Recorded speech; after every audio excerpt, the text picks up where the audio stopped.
Përshëndetje të dashur shikues. Në këtë video do të flasim për 3 nga skenat më të rëndësishme dhe më tronditëse të serialit Qyteti i Largët.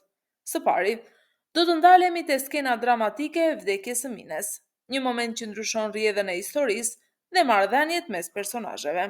Më pas, do të shohim momentin kur Alia zbulon të vërtetën tronditëse se Boran është gjallë, një zbulim që sjell emocione të forta dhe përballje të dhimbshme mes familjarëve. Gjatë videos, do të analizojmë se çfarë do të thuhet mes personazheve në këto skena. Do të sjellim dialogët kryesor dhe do të shpjegojmë kuptimin e tyre në zhvillimin e historisë. Sapo Mine del nga spitali, Alia përpiqet t'i marrë dokumentet asaj, por kjo e fundit e godet Alien dhe largohet drejt e xhmelit me dokumente në dorë. Gjatë rrugës duke ndjekur Minen, Alia telefonohet nga Xhani. Xhan, Alia ku je? Alia, do të shkoj të përballem me Minen. Nuk e di sakt, po por dal nga Mithat. Po shkoj drejt daljes së Mithatit. Xhani, Alia dëgjo, nuk do të shkosh askund. Nuk do ta ndjekësh, un po vi në rregull, më prit. Alia, nuk mund të pres, ajo ka të gjithë dokumentet në dorë. Do të shkoj t'i tregoj për djalin tim, nuk mund të pres. Xhan, Alia, çfarë të thash unë ty? Çfarë të thash? E të meruar nga mendimi se Mine mund të arrijë para saj tek e xhmel dhe t'i dorëzoj dokumentet, Alia vendos të veproj me njëherë, pa humbur kohë, ajo niset me makinë dhe i del përpara Mines në rrugë për ta ndaluar.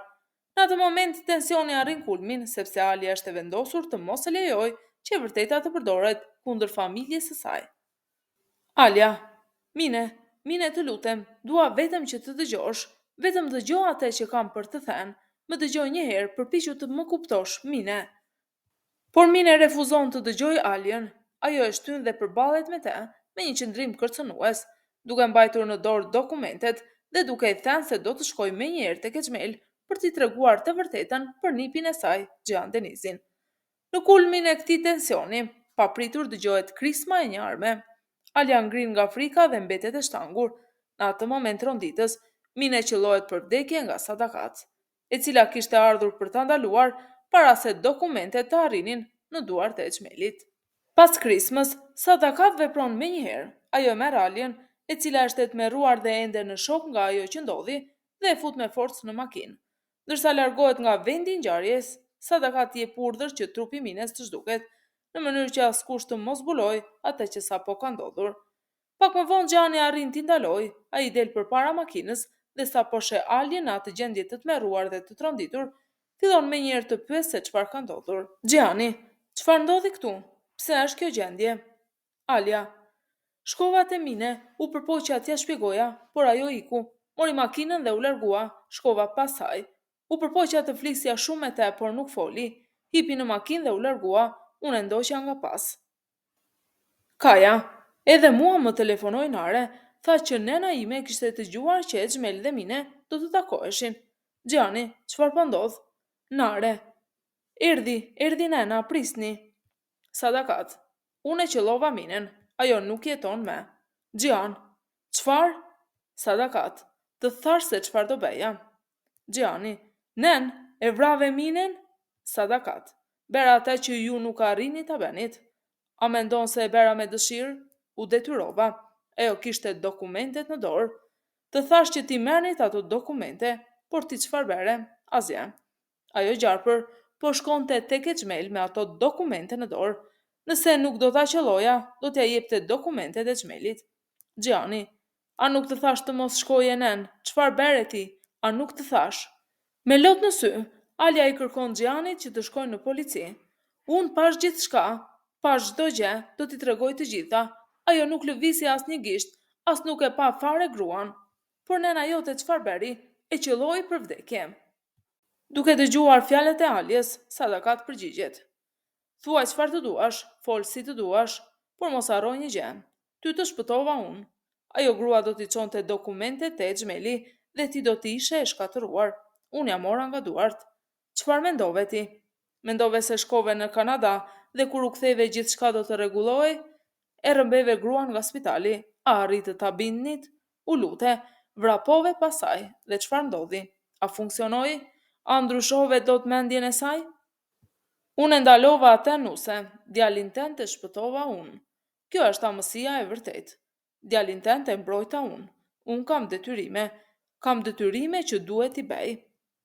Fatkeqësisht, ky ishte edhe fundi tragjik i Mines. Tani do të vazhdoj me një tjetër skenë shumë të rëndësishme të serialit. Pas shumë dyshimeve se Gjian po i fshet diçka të madhe, Alia vendos ta ndjek për të zbuluar të vërtetën.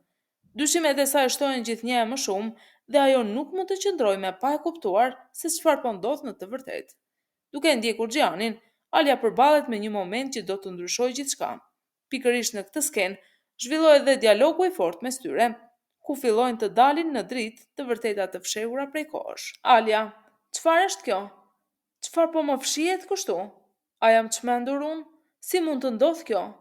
Ti e di e këtë apo jo? Të gjithë e dinit dhe nuk ma that mua. Gjan, do të ta thoja, por një gjë e tillë nuk thuhet lehtë. Alia, nëse unë nuk do të hyja këtu, nëse nuk do ta shija me sytë e mi, ju nuk do të ma thonit kurrë apo jo? Si nuk e kam ditur këtë? Si ma fsheh këtë nga unë? Si nuk e kam ditur unë këtë? Pse nuk ma the? Gjan, do të doja ta thoja, qetësohu. Alia, si të qetësohem? Ti më the se do të largohem për në Stamboll për pak kohë. Çfarë është kjo tani? Atëherë gjithë këto kohë unë jam marrë kot me gjëra të tjera. Unë çfarë të thash ty? Unë t'jam lutur. Gjani, qetësohu. Alia, çfarë do të thotë qetësohu? Unë po çmendem. Gjan, do të ta shpjegoj. Alia, një vit kam vdekur për brenda, një vit kam vuajtur. Çfarë kam përjetuar unë? Si nuk e kam ditur unë këtë? Gjan, Alia qetësohu, do të ta shpjegoj. Një gjë e tillë nuk është e lehtë për t'u thënë. Vendose vete në vendin tim. Njëri është vëllai im dhe tjetra është gruaja ime. Si të ta shpjegoj këtë? Me çfarë fjale të ta them këtë situatë? Alia, më thuaj pak, të lutem, më ndihmo. Shiko, Alia, ai burr ka një vit në atë gjendje. Si të ta thoja, sidomos ty. A mendon se nuk doja të bërtisja që Borani është gjallë? Kur shkova në Stamboll dhe pash Boranin, kur kuptova që ishte gjallë, a mendon se nuk doja ta merrja Boranin në krah dhe ta sillja në mes të konakut dhe t'u bërtisja të gjithëve? Në këtë moment, Alia trondite thellë nga e vërteta që sapo zbulon, ajo nuk arrin ta përballoj dhe bie pa ndjenja. Gjan alarmohet menjëherë dhe kërkon që Alia të dërgohet sa më shpejt në spital. Ndërkohë, jashtë derës ndodhet edhe Shahini. Ai i shqetësuar dhe dyshues për atë që po ndodh brenda, fillon të kërkojë llogari dhe të pyes me këmbgulje se çfarë po fshehin dhe çfarë i ka ndodhur Aliës. Për ta shmangur zbulimin e së vërtetës, Nare ndërryn dhe e merr Shahinin me vete, duke larguar nga aty, pa i treguar të vërtetën e madhe, se Borani është ende gjallë. Ndërsa ky është dialogu midis Gjanit dhe Aliës në spital. Alia, të lutem, unë dua të di gjithçka. Shiko, po çmendem. Gjani. Pastaj, kur fillova të jetoj pak shumë këtë çështje, u përballa me një burr. E mban mend atë burrin që ishte plagosur? Pastaj arrita ta gjej atë. I thash, hajde trego, çfarë janë ato që kanë ndodhur? Ai filloi të tregoj. Tha që ditën e aksidentit, ai po ju ndiqte nga pas me makinë. Sa po e pa aksidentin, vrapoi menjëherë drejt jush. Së pari të pa ty, ti ishe pa ndjenja. Edhe Borani ishte pa ndjenja. Pastaj mendoi se ishte një sulm ndaj jush. E nxori Boranin nga makina dhe e mori me vete e çoi diku tjetër. Me ta ishte edhe një burr tjetër. Madje ai burr që përmenda pak më parë, atë gruan që pash tek varri, ai ishte burri i saj. Fytyra e tij ishte bere pa njohur. Alia, e kanë vrarë atë burr në një mënyrë të tmerrshme. Unë e pash. Kam qarë gjatë gjithë kohës. Kam qarë mbi varrin e një burri të një gruaje tjetër. Djali im erdhi atje te varri. Ai tha baba. Ai qëndroi aty dhe qau. Ndërsa unë kam qarë në vendin e gabuar. Unë jam coptuar nga brenda për asgjë. E kam lënduar djalin tim. Djali im është trishtuar për shkakun tim. Unë pija diçka vetëm për të qetësuar veten. Dëgjoja zëra. Unë nuk dija asgjë. Po të më kishit treguar pak nga pak, do ta kisha kuptuar. Kjo nuk bëhet kështu, Gjan. Duke thënë këto fjalë, Alia e rënduar psikologjikisht nga gjithçka që ka zbuluar dhe nën efektin e qetësuesve, bie në një gjumë të thellë. Ndërsa ajo fle, Gjani mbetet pranë saj dhe flet me vete, i mbushur me ndjenja faji dhe dhimbje. Ai pranon se gjithçka që ka bërë kishte vetëm një qëllim, të mbronte Alien dhe Gjan Denizin.